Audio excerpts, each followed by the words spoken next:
What is much about with this team with fourth quarter play and fourth quarter relay rallies, and what gets in you guys? I think we've been in a lot of the same positions this year where we've given up in those situations and, kind of let the game get away from us. So I think we're learning and we're growing as a team. So, and then you have Scotty. Scotty just gets to another gear, him and BI in that fourth quarter. So just following them in their lead, we kind of was able to push back.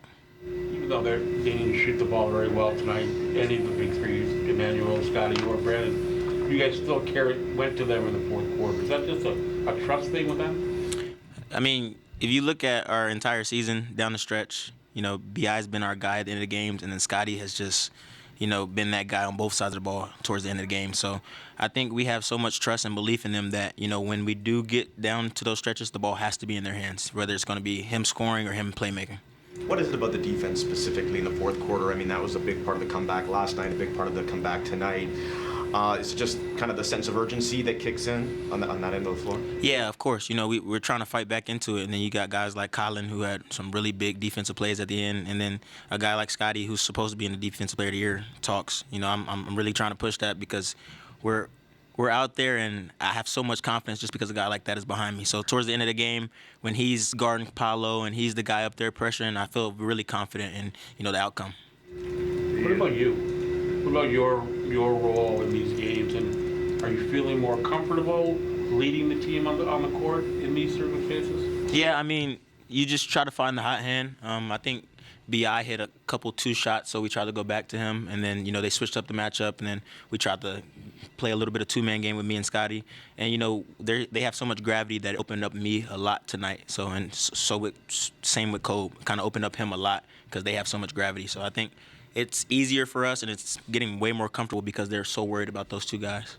What have you learned about Colin in this first third of the year? He's a really tough kid. He's coming off of a little bit of a sickness. He kind of shook it off, still was able to go out there, jump as high as he can, and try to go get some blocks, go get some really big rebounds. And just all in all, his voice has been really, really projecting, and he's been talking a lot more on defense. So I think he's just tough, hard-nosed, and he's figuring out the ins and outs of the NBA a little bit. Probably barely had a chance to talk to Mo since he got here last night and got on the floor briefly in the first half. How much are you looking forward to having another big body out there, a rim protector out there, especially with Yak out for a little bit? I mean, I think it'll be great. I think we just got to, help Mo a little bit with the ins and outs of the defense and the offense.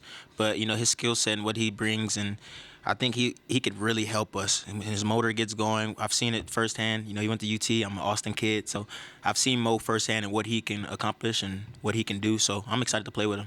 It's rare for young guys to change the game itself, like how it's being played when they're on there. You do that. Colin does that as well. How does Colin actually change how everyone else plays around him outside of himself? He brings so much versatility. You can put him on the big and then switch 1 through 5. You can put him in coverage and have him protect the rim. You can do a lot of things with his versatility that you can also do with Scotty. So I think when having those two guys out there, it really helps because either one of them can protect the back line or be on the front line and be your best defender any given night. Well, when you look at the overall contributions of the bench group, does it give you kind of added satisfaction to push you guys into a win? Yeah, I mean, I feel like this was a game that Grady needed. And he really helped us in that first half and kind of carried the scoring load. And it was awesome to see him kind of get into a groove. And then, just Jacoby's defense towards the end of that game. So I think the bench unit is coming along. And, I think we're just growing as the season grows. So we're not trying to stay too high, trying to stay too low, just trying to grow and learn from our mistakes.